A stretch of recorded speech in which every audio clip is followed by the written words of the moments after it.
नमस्कार, मैं रचना बाला, प्रवक्ता भौतिक विज्ञान। आज हम डीएलएड फोर्थ सेमेस्टर के फोर्थ यूनिट से विषय टॉपिक चुंबकत्व पर चर्चा करेंगे, जिसके के मुख्य बिंदु इस प्रकार है। नंबर 1 है चुंबक रहेगा हमारा चुंबक का आशय। थर्ड पॉइंट रहेगा चुंबक के गुण।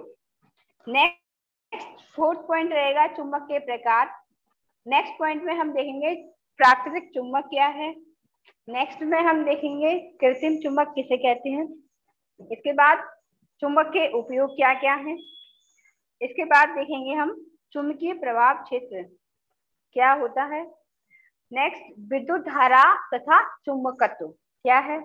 नेक्स्ट इसके बाद देखेंगे विद्युत चुंबक किसे कहते हैं और इसके बाद पृथ्वी का चुंबकीय व्यवहार। चलिए अब हम इसके इतिहास के बारे में थोड़ा जान लेते हैं। आप सभी ने कभी ना कभी चुंबक को तो जरूर देखा ही होगा और उसके साथ आपने खूब खेला भी होगा।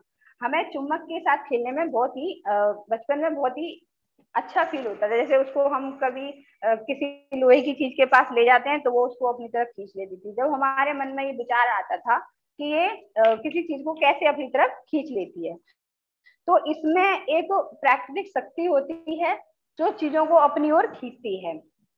और यहाँ पे एक चीज जानना ये जरूरी है कि सारी चुंबक प्राकृतिक रूप से नहीं पाई जाती हैं। कुछ चुंबकें मानव द्वारा भी बनाई गई हैं। चुंबकीय पत्थर संसार में अनेक स्थानों पर पाए जाते हैं। सबसे पहले इस पत्थर के बारे में हमें कैसे पता चला, इसके बारे में एक बहुत ही लोक कथा प्रचलित है, जो कि एक ग्रीक देश में बोली जाती है। इसके अनुसार चुंबक की खोज सबसे पहले मैग्नेसे नामक एक चरवाहे ने करी थी। क्या नाम था उसका? मैग्नेस, जो कि ग्रीस के मैग्नीसिया नामक एक शहर में रहता था। मैग्नीसिया पहाड़ों के मध्य में अपनी भेड़ों को चरा रहा था एक दिन, और उसने अचानक ही उसने देखा कि उसकी जो छड़ है और उसका सैंडल या जूता एक चट्टानों पर चिपक गया था। उसकी छड़ और सैंडल में कुछ लोहा लगा हुआ था, जिसकी वजह से वो उस चट्टान को आकर्षित हो गया और इस तरह से उस पत्थर का नाम चरवाहे के नाम पर या उस देश के नाम पर मैग्नेटाइट के रूप में नामित कर दिया गया, जो अपने आकर्षक गुणों के कारण इसको हम लोड स्टोन या अग्रम पत्थर के नाम से भी जानते हैं, और अंग्रेजी में इसे मैग्नेट या हिंदी में हम इसे चुंबक कहते थे। ठीक है, तो ये तो इसका इतिहास था। अब चुंबक से क्या आशय होता है। हम अपने चारों ओर ऐसे लोहे के टुकड़ों को देखते हैं जो दूसरे लोहे के टुकड़ों को अपनी ओर आकर्षित करता है। चुंबक कह सकते हैं हम उसे।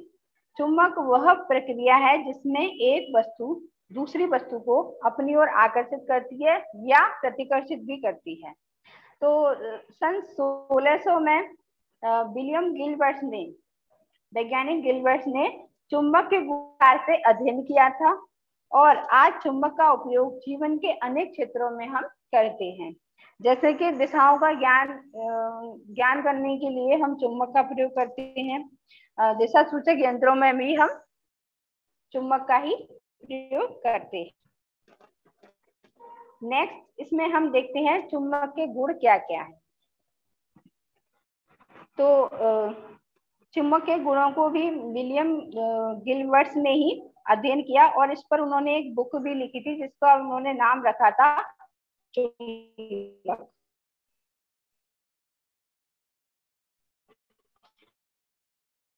तो चुंबक के गुण कुछ इस प्रकार है।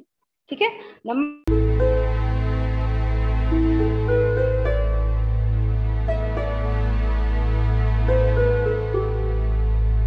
चुंबक नेचुरल मैग्नेट, हमारा कृत्रिम चुंबक या आर्टिफिशियल मैग्नेट।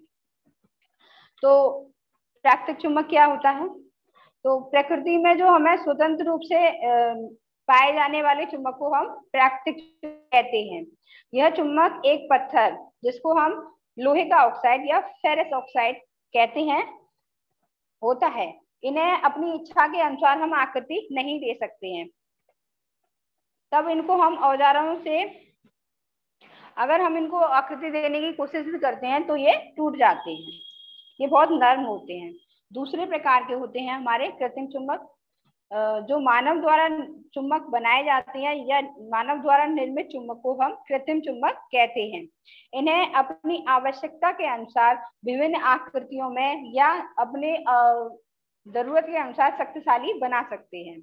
कृत्रिम चुंबक में हम कोबाल्ट, लोहा, निकेल, स्टील आदि के बना सकते हैं। इसमें उत्तर दिशा प्रदर्शित करने वाले सिरे पर हम एन नॉर्थ लिखते हैं तथा दक्षिण दिशा प्रदर्शित करने वाले सिरे पर हम एस साउथ एस अंकित कर देते हैं। जो कृत्रिम चुंबक प्राकृतिक चुंबक की अपेक्षा शक्तिशाली होते हैं, जबकि प्राकृतिक चुंबक में इतनी शक्ति ज्यादा नहीं होती है। जो कृत्रिम चुंबक को किसी भी आकृति या आकार का हम बना सकते हैं अपनी सुविधा के अनुसार। तो अब इसमें कृत्रिम चुंबक भी हम दो प्रकार के होते हैं। पहले होते हैं हमारे स्थायी चुंबक परमानेंट मैग्नेट, और दूसरे होते हैं अस्थायी चुंबक या टेम्परेरी मैग्नेट। स्थायी चुंबक क्या होते हैं? जिस चुंबक में चुंबकत्व का गुण स्थायी रूप से आ जाता है उसे हम स्थायी चुंबक कहते हैं। ये चुंबक लोहे के, निकेल के और कोबाल्ट आदि के बनाए जाते हैं। इसका चुंबकत्व शीघ्रता से नष्ट नहीं होता है, इन्हें लंबे समय तक उपयोग में ला सकते हैं। दूसरी प्रकार के होते हैं टेम्परेरी चुंबक। तो जिस चुंबक में चुंबकत्व का गुण स्थायी रूप से नहीं होता है, मतलब टाइम के अकॉर्डिंग या कारण हट जाने पर वो चुंबकत्व का गुण भी हट जाए, तो हम उसको अस्थायी चुंबक कहते हैं। अस्थायी चुंबकों को सामान्यतः हम नर्म लोहे का बनाते हैं। अधिकांश चुंबकों को नर्म लोहे के चारों ओर लपेटे गए एक चालक तार में की कुंडली में हम विद्युत धारा प्रवाहित करके बना सकते हैं। कुंडली में जब तक विद्युत धारा प्रवाहित होती रहती है, नर्म लोहे में भी चुंबक का गुण बना रहता है, और धारा प्रवाह बंद कर देने पर इसका चुंबकत्व का गुण भी हम समाप्त हो जाता है। यानी जब कारण हट गया तो उसका चुंबकत्व भी हट जाता है। अब कृत्रिम चुंबक को हम भिन्न आकृतियों में बना सकते हैं, जिसमें नंबर 1 होती है नाल चुंबक, या इसको हम हॉर्सशू मैग्नेट भी कहते हैं। इसको हम अंग्रेजी के अक्षर यू के आकृति का बनाते हैं, जैसा कि आपको चित्र में दिखाई गया है।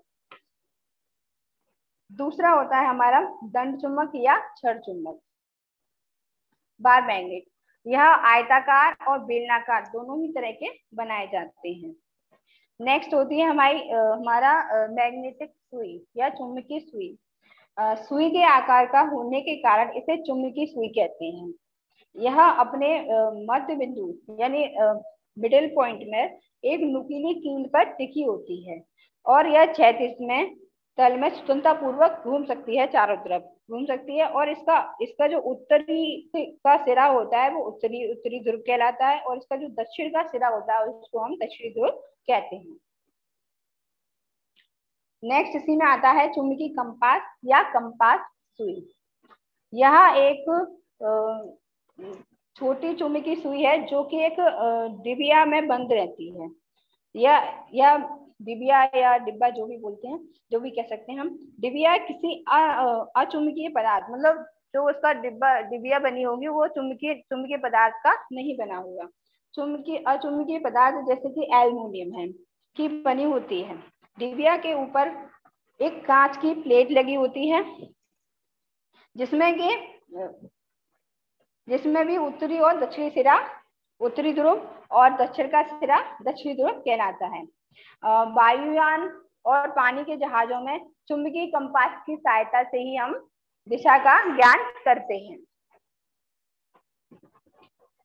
अब नेक्स्ट हम देखते हैं चुंबक का क्या क्या उपयोग हो सकता है। तो सबसे पहला तो हम जानते हैं इसका चुंबक का उपयोग है लोहे के कण मिले मिश्रण में से कणों को चुंबक की सहायता से हम अलग कर देंगे, क्योंकि ये लोहे के कणों को अपनी ओर आकर्षित करती है। तो किसी भी मिश्रण से लोहे के कणों को अलग करने के लिए हम चुंबक का प्रयोग करते हैं। दूसरा इसमें है चुंबक के प्रयोग से लोहे और स्टेनलेस स्टील से बने बर्तनों की हम पहचान कर सकते हैं। तीसरा पॉइंट है इसमें चुंबक की सहायता से हम मोटरसाइकिल, स्कूटर और मोटर कार में प्रयुक्त होने वाले डायनामो का भी निर्माण करते हैं। फोर्थ इसका जो उपयोग है, चुंबक का महत्वपूर्ण उपयोग चुंबक की सुई बनाने में भी किया जाता है, जिसकी सहायता से हम दिशा ज्ञान करते हैं। नेक्स्ट इसमें है जैसे कि credit card, debit card, ATM card आदि में एक चुंबकीय पट्टी हमें दिखाई देती है और जो चुंबकीय पदार्थ की ही बनाई जाती है, जिसमें के आंकड़े और सूचनाएं दर्ज की जाती हैं। परंपरागत टीवी एवं कंप्यूटरों के मॉनिटर में विद्युत चुम्बक का उपयोग होता है। इसी से छवि निर्माण या पिक्चराइजेशन संभव हो पाता है। नेक्स्ट इसमें है इसका उपयोग लाउड स्पीकर एवं माइक्रोफोन में भी चुम्बक का उपयोग किया जाता है।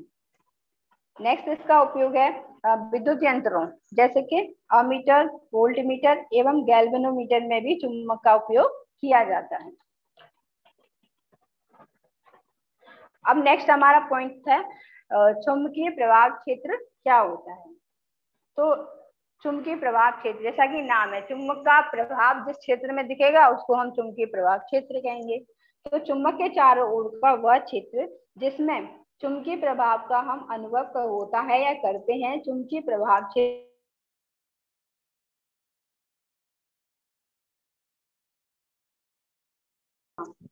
चुंबक से दूर जाने पर चुंबकीय क्षेत्र का मान कम होता जाता है। देखिए इस अब विद्युत धारा और चुंबकत्व में आपस में क्या कनेक्शन है ये देखें। तो सन 1820 में सर्वप्रथम डेनमार्क के सुप्रसिद्ध वैज्ञानिक हेनस क्रिस्टिलियन ऑस्टेन ने विभिन्न प्रयोगों के द्वारा यह पता लगाया था कि विद्युत धारा और चुंबकत्व का आपस में बहुत ही घनिष्ठ संबंध है। इसको हम एक प्रयोग के द्वारा समझ सकते हैं। देखिए इसमें हमारा प्रयोग में पहले हमारा उद्देश्य क्या है, विद्युत धारा के हमें चुंबकीय प्रभाव का अध्ययन करना है। तो इसमें हमें कुछ सामग्री जो यूज होंगी वो है, इसमें टॉर्च में प्रयुक्त होने वाला एक सेल या बैटरी होना है, दूसरा इसमें चुंबकीय सुई और संयोजक तार।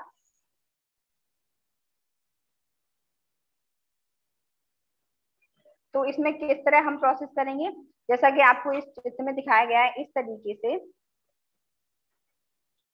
संयोजी तार का पहले दो संयोजी तार लेंगे। इसमें हम पहले संयोजी तार का एक सिरा बैटरी से प्लस पॉइंट से या धन सिरे से जोड़ेंगे और इसका दूसरा सिरा एक कुंजी से K1 से, जिसका नाम K1 है, पेच जोड़ेंगे और एक अन्य संयोजी तार का एक सिरा शुष्क सेल के ऋण सिरे से जोड़ेंगे और उसका दूसरा सिरा दूसरी कुंजी K2 से जोड़ेंगे। किसी एक तार को हम इस तरह से चित्र के अनुसार पकड़ लेंगे, खींच लेंगे। अब तार में जब हम बिना विद्युत धारा या कुंजी को बिना दबाए चुंबकीय सुई को तार के पास में लेके आएंगे तो हम देखेंगे कि चुंबकीय सुई जो है वो उत्तर दक्षिण दिशा में ही रुक रही है। लेकिन जैसे ही हम कुंजी दबाकर इस में विद्युत धारा प्रवाहित कर देते हैं तो चुंबकीय सुई अपनी मूल स्थिति से लौट आती है, मतलब वो मूवमेंट करने लगती है। तो इससे क्या हमें पता चलता है कि किसी भी तार में विद्युत धारा प्रवाहित करने पर तार के आसपास जो होता है वो चुंबकीय क्षेत्र उत्पन्न हो जाता है। तो ये छोटा सा प्रयोग था जिसके द्वारा हम विद्युत धारा और चुंबकत्व में संबंध ज्ञात कर सकते हैं। नेक्स्ट इसमें हम देखते हैं विद्युत चुम्बक क्या होती है। तो यदि लोहे के बेलन पर या नरम लोहे की रॉड या पट्टी, कुछ भी ले सकते हैं आप, पर धातु के तार को कुंडली नुमा लपेट कर, उसमें मतलब कई सारे फेरे लगा के लपेट दिया जाए, लपेट कर उसमें विद्युत धारा प्रवाहित किया जाए तो लोहे का बेलन या पट्टी एक अस्थायी चुंबक की तरह कार्य करने लगती है। धारा का प्रवाह बंद कर देने पर, जब हम उसमें विद्युत धारा प्रवाहित करना बंद कर देते हैं तो उसका चुंबकत्व भी लगभग समाप्त हो जाता है। ऐसे चुंबक को हम विद्युत चुंबक कहते हैं। तो हम कह सकते हैं कि विद्युत धारा के प्रभाव से जिस लोहे में चुंबक का गुण उत्पन्न होता है उसे हम कहते हैं विद्युत चुंबक। अब विद्युत चुंबक के भी अपने कुछ उपयोग हैं जो इस प्रकार हैं। विद्युत चुंबक का उपयोग लोहे के अत्यधिक भारी सामान को उठाने में, लोहे की छीलन तथा उसके टुकड़ों को आदि आदि को उठाने में किया जाता है। दूसरा इसका उपयोग है विद्युत चालित उपकरणों जैसे कि विद्युत घंटी, टेलीफोन, पंखा, मिक्सर ग्राइंडर, कपड़ा धोने की मशीन आदि में भी हम विद्युत चुम्बक का उपयोग करते हैं। उद्योगों में अचुंबकीय पदार्थों से चुंबकीय पदार्थों जैसे लोहा, निकेल, कोबाल्ट आदि को अलग करने में भी हम विद्युत चुम्बक का उपयोग करते हैं। नेक्स्ट है जैसे शरीर में घाव एवं आंख में पड़े लोहे के छोटे छोटे जब एक्सीडेंट वगैरह हो जाता है तो कुछ अगर पार्टिकल शरीर के अंदर चले जाते हैं तो उनको निकालने के लिए भी डॉक्टर इनका उपयोग करते हैं। नेक्स्ट इसमें है पृथ्वी का चुंबकीय,